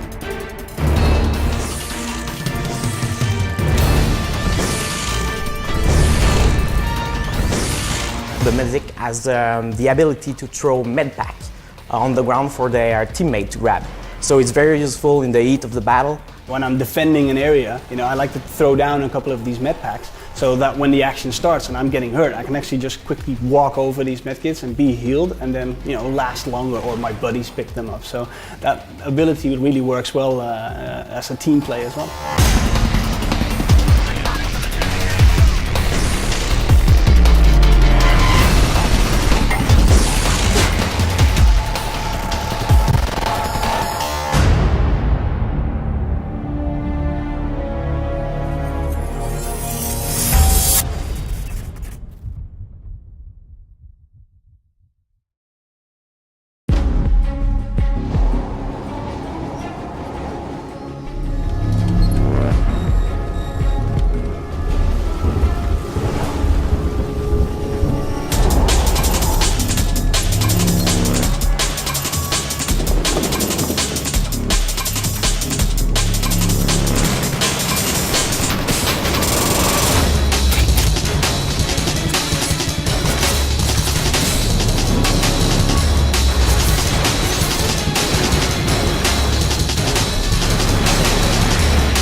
So within Killzone 2, there's also a role within the players that play more as a team, and the tactician badge really comes into play there, because his primary ability is basically deploying spawn points anywhere in the level. You can throw this marker anywhere, and all your friends can then spawn at that point. So you can really use that as like a tactical entry point during missions or just a place to meet up with your friends.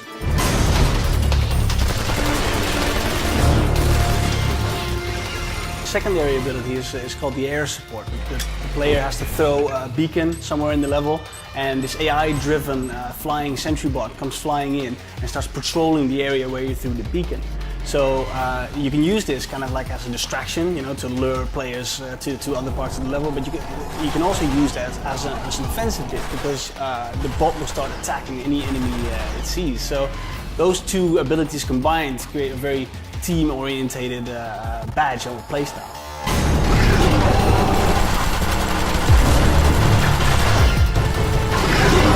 When I play as the tactician, what I really like is that the deployable spawn areas can really change the tide of a battle. Like for instance, you're losing search and destroy, you know, it's never going to work. But one time I just managed to run in there and throw a deployable spawn area, and all my buddies spawned there. We took over the point, we placed the explosives, and we still won the game, which was such an exhilarating rush to do. You know, that one little badge ability, that changed the whole game.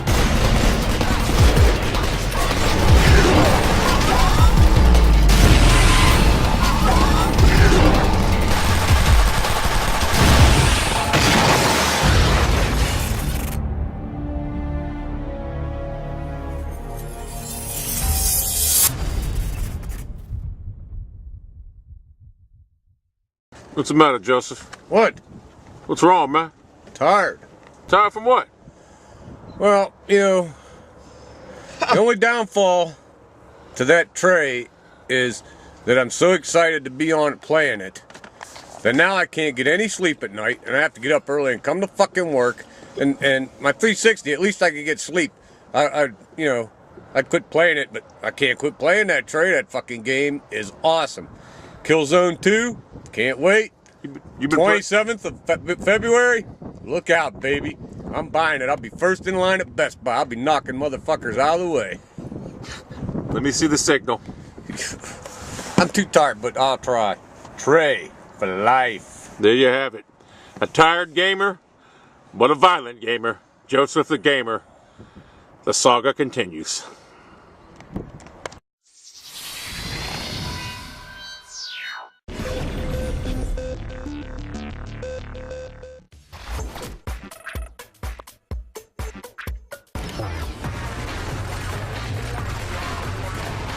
Happy to be joined by Herman Holst. He's the managing director for Guerilla Games, who just put out this small game called Killzone 2.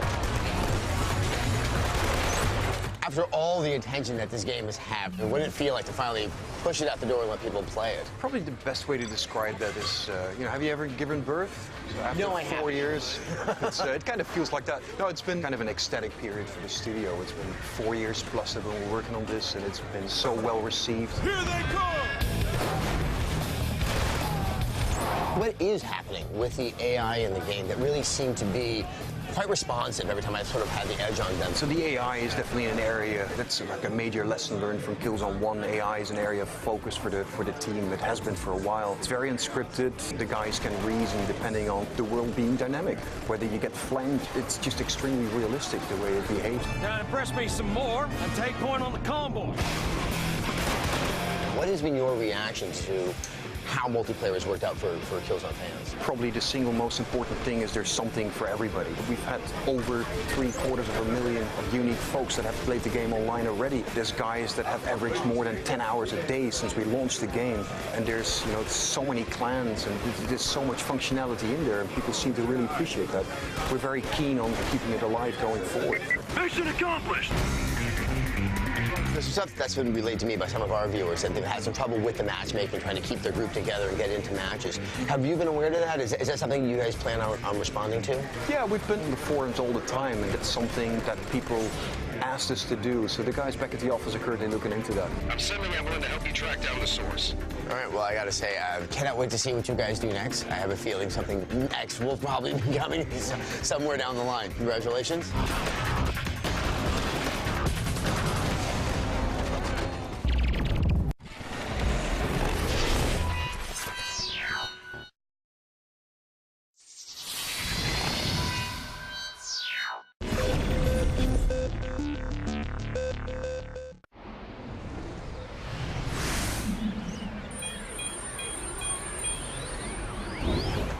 Okay, people, let's get done.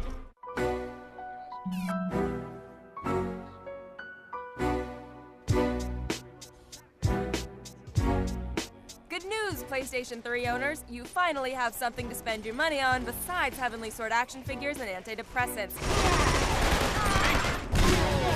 It's Killzone 2, a game that's enjoyed the most eagerly watched development since the Olsen twins. Since this first half of our review focuses on the campaign mode, we should probably explain what the hell's going on. The first Killzone was all about defending your world from the evil alien scum, the Hellghast. In this installment, you're actually taking the fight to them on their home planet of, drumroll please, Helgon. I hear it's really nice this time of year. Hey Garza, you look cold! I am cold! Unfortunately, our intelligence isn't as good as it should be. This is and when we show up, our enemy fights back in unpredictable, dangerous ways. So basically, it's like the Iraq War, except this time, we're Space Marines. We are very happy to report that all the major problems of the first game have been fixed. The AI is much smarter, and your gun seems to have a convincing heft to it. There's an attention to detail here that puts Part 1 to shame. Also, we found ourselves liking new gameplay elements. Killzone 2 essentially limits you to carrying one major weapon at a time. Now that may sound like a Kirstie Alley-sized pain in the ass, but it actually forces you to try out new weapons and increases strategy. The graphics aren't an exact match of what was seen in earlier trailers, but believe us, we aren't complaining. Subtle hues, vivid textures, and a ton of purdy lighting effects combine to form one of the best-looking next-gen games, period. Campaign mode length lies in the standard 10-hour ballpark, plus some extra time if you insist on playing it over again on the hardest difficulty. And we're not sure if this counts as a complaint, but we have to point out that Killzone 2 should be a co-op experience, since your AI squad mates often drop the ball. That was close. The game would be exponentially better with the ability to enjoy it alongside friends. All that, and we haven't even talked about multiplayer mode yet. We'll have our full report on that, plus our opinion of the game in hotly anticipated numerical format later on in the show. Bring your abacus.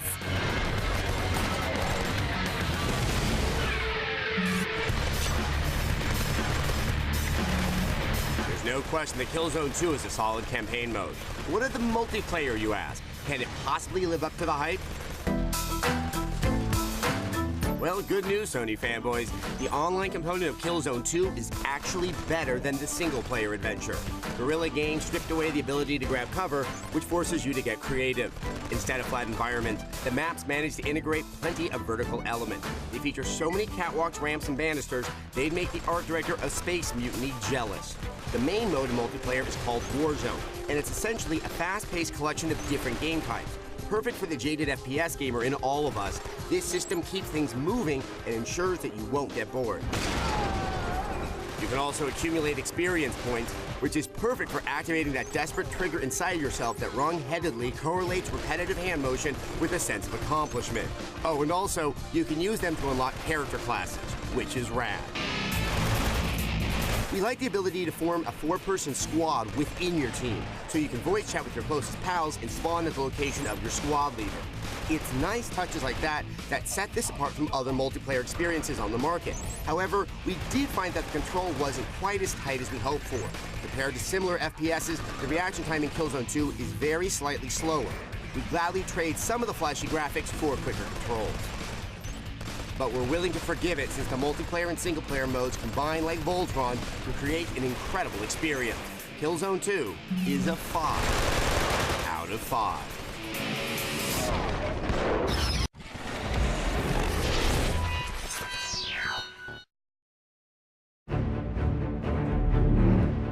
Killzone 2 has had people talking even before the PS3 was launched. Debates about pre-rendered footage clashed with hopes that this would be the definitive PS3 game. and the results of those arguments really weren't pretty. Well, the game is finally finished and we've played the hell out of it. Many, many times. It's time to see what all the fuss is about.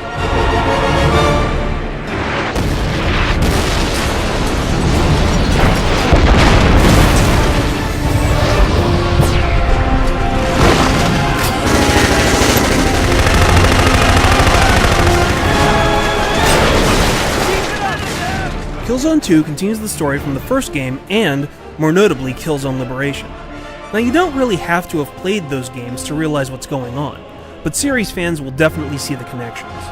Some recurring characters will pop up here and there, and past events are referenced. The general setup to the game is that the ISA are convinced that the Helghast spirit has been broken, and they're now ready to launch an attack on the Helghast homeworld. You play a new character to the franchise named Sev, who's part of a special forces team called Alpha Team. Their objective is to capture the Helghan leader Visari. The story is relatively good for what it is. Rico, who's now your commanding officer, is still as unlikable and annoying as ever. But overall, the plot keeps the action moving, and there is a lot of action to be had in this game.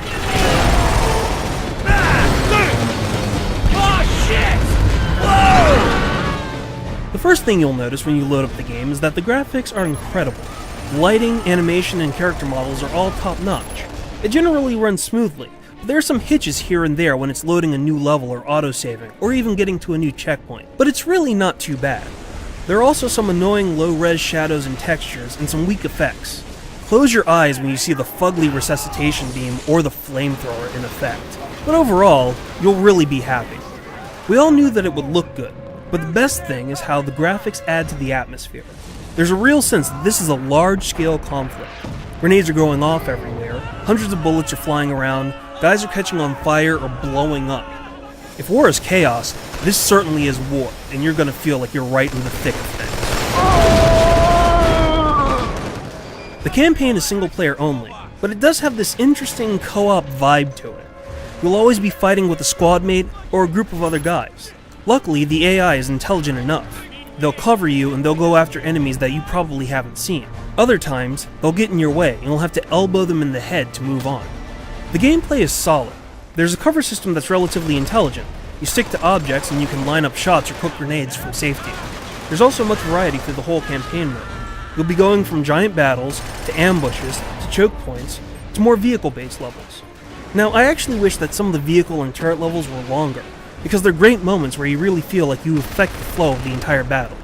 But overall, the single player is a great campaign for the entire 8 to 10 hours it'll take you to complete. So what about multiplayer? In a word, awesome. 32 people can play online, and if you don't have a full map, you can add bots. The multiplayer mode is class-based, and it's insanely deep. If you kill people or you do mission objectives, you get points that lead to promotions. These promotions unlock things like guns or other classes. The 8 maps are cherry-picked to maximize chaos, and there's a squad system with a dedicated voice channel and spawning on a squad leader to get people right back into the thick of the action. It's all very well thought out. The amount of hype behind Killzone 2 may lead some people to be disappointed, but that's not really fair to the game. The fact is that this game has a great single-player campaign, an amazing multiplayer component, and looks shiny to boot. It's a great start to 2009 for Sony, and you should definitely check it out if you own a PS3.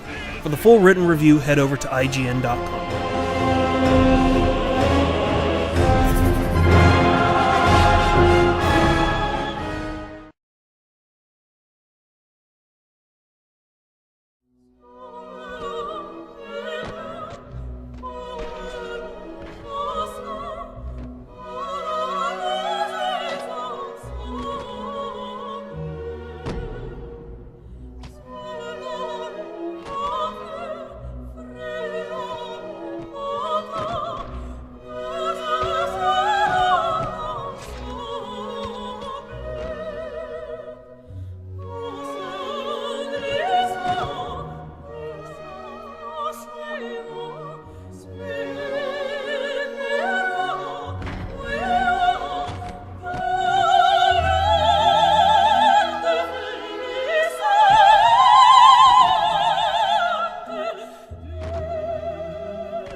Video review.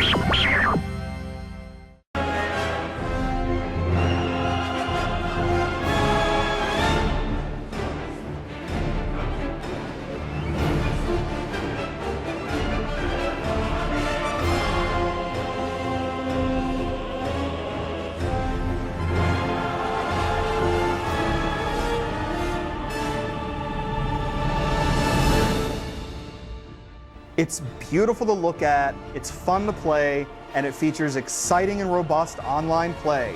Killzone 2 is here, and if you were cautious after playing the underwhelming original, rest assured, this time your money will be well spent. The sequel doesn't rewrite the first-person shooter rulebook, but it does set new standards in visual design, map layout, online play, and overall intensity. Killzone 2 practically dwarfs every shooter on the platform, and with a few exceptions, offers everything you could expect from a modern FPS.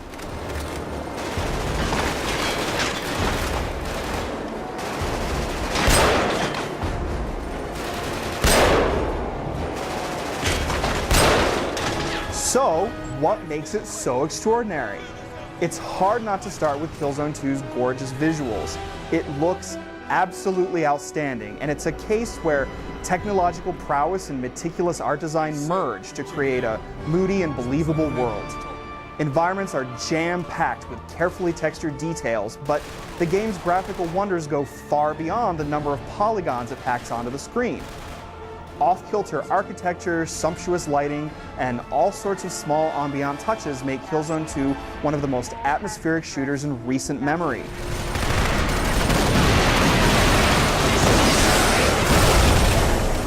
Fighting massive heated battles under a cloudy sky split by bolts of lightning is a thrill because the intensity of the battle is enhanced by the oppressive atmosphere. Deep color saturation, exquisite weapon models, lifelike animations. Suffice it to say, Killzone 2 may be the most visually advanced shooter ever created.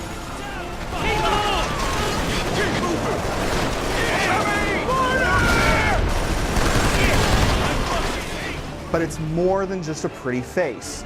Killzone 2 provides a constant stream of thrills thanks to fantastic pacing that moves you from one battle to the next with little room to breathe. One moment you may be fighting your way across a crumbling bridge, the next through narrow passages and within market squares. You won't face a variety of enemies. Most of your foes are red-eyed Helghast soldiers. The gameplay is mixed up enough to remain constantly engaging though.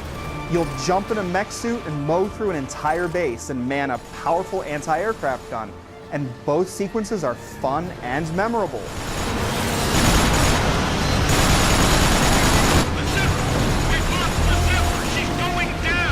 Even standard turret sections rise to the occasion by delivering a powerful sense of impact. Don't take that to mean that Killzone 2's standard weapons are slouches. Anything but, as a matter of fact. From the great M82 rifle and its terrific green scope to the powerful bolt gun, there's a good selection of firearms at your disposal. The flamethrower gushes streams of fire, while the lightning gun serves as one of the most powerful weapons ever seen in a shooter. Excellent sound effects and detailed gun models give firefights a real punch, and an interesting sense of weight enhances this aspect. When you turn or walk or jump, there's a feeling of heaviness. This might frustrate you at first because it makes turning and aiming feel unresponsive, but you'll get used to it in no time. Overall, it gives gravity to shooting, sprinting, even jumping. If you played the original Killzone, you might get something out of the story, but even then you'll find that there's very little to this tale, or to the fist-pumping grunts at its center. They will arrive in orbit over the Helghan capital in approximately 2 weeks, by which time Fleet Commander Templar expects the first wave of the assault force to have dealt decisive blows against Vasari's forces. I'm sure we all wish our brave men and women good luck and Godspeed. It dumps you right into the ongoing narrative with very little reason to care about why you're attacking the Helghast on their home planet. Still, the story isn't terrible so much as that it's a total non-entity that provides a reason to move you from one mission to the next. I know you guys are pretty down about our friends on the new sun, but we have to concentrate.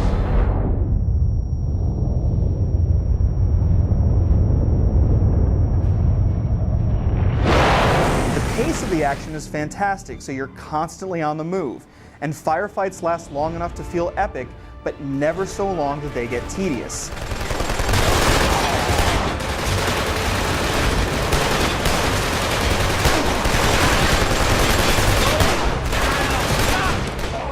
Mission goals often involve turning a wheel by twisting your controller, but while these motion-controlled bits feel tacked on, they aren't frequent enough to get annoying. This is a fight you're going to want to take online, where a fierce competitive experience is waiting for you. What makes the team-based play so amazing isn't the modes, which are a standard selection like Body Count, which is a variant on Team Deathmatch, or Capture and Hold. One of Killzone 2's most impressive features, however, is that it strings these modes together seamlessly in a single match. We ran out of time! Repeat, this mission is over! Await fresh orders! Body count! Take out as many as you can! Let's make it personal! You'll move from assassination to search and destroy, which keeps you on your toes because you're constantly shifting gears. Amazingly, all of the game's 8 maps are great for every mode, which is a testament to their meticulous layouts. Battles rage in close quarters and more open environments, and hotspots of action move about the maps, so there's rarely a moment to breathe. The gameplay itself is the ultimate reward, but as you play, you'll gain levels and earn in-game rewards as well.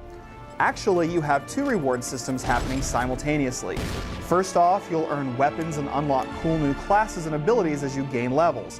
But in addition, you'll receive ribbons for actions like landing a certain number of headshots, which then will unlock rewards outside of the leveling system.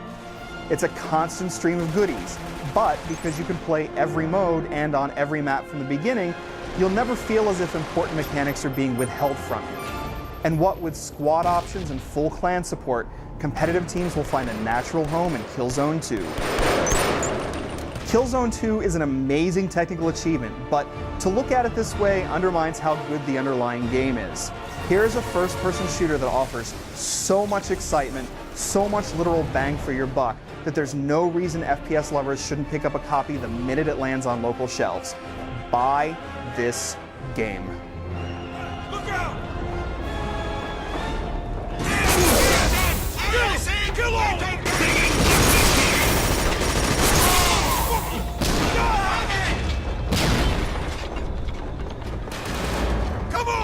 And you!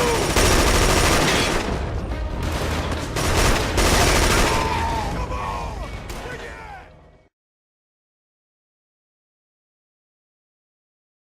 My people, sons and daughters of Helgan, this much I vow.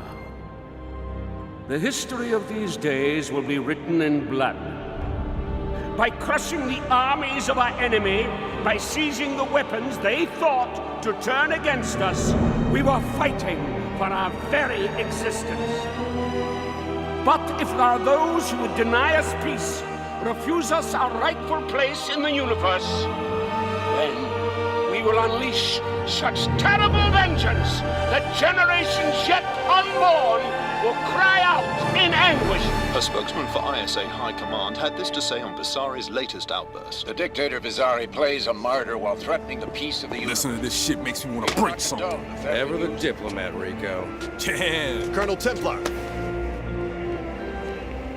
I'm off the field this time, so I'm looking to you and Seb to get it done. You know we're on. Good luck, Sergeant. Sir. The ISA also confirmed that the second wave of the invasion fleet is due to launch imminently. They will arrive in orbit over the Helgan capital in approximately 2 weeks, by which time Fleet Commander Templar expects the first wave of the assault force to have dealt decisive blows against Visari's forces. I'm sure we all wish our brave men and women good luck and Godspeed.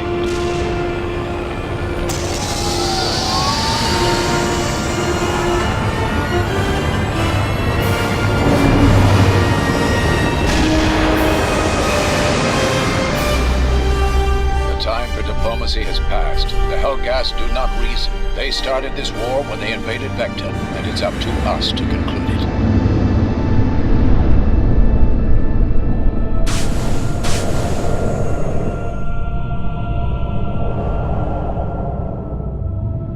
The enemy may shatter our bodies, but they cannot break our spirit.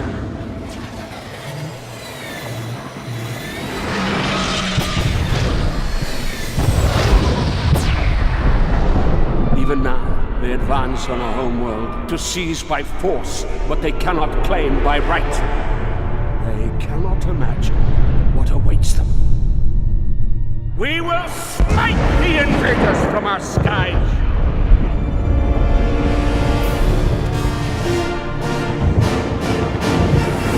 Though they sweep over our lands like the sands of winter, never again will we bow before them. Never again endure their oppression. Never again endure their tyranny. We will strike without warning and without mercy, fighting as one hand, one heart, one soul. We will shatter their dreams and haunt their nightmares, drenching our ancestors' graves with their blood. And as our last breath tears at their lungs, as we rise again from the ruins of our cities, they will know Helghan belongs to the Helghast.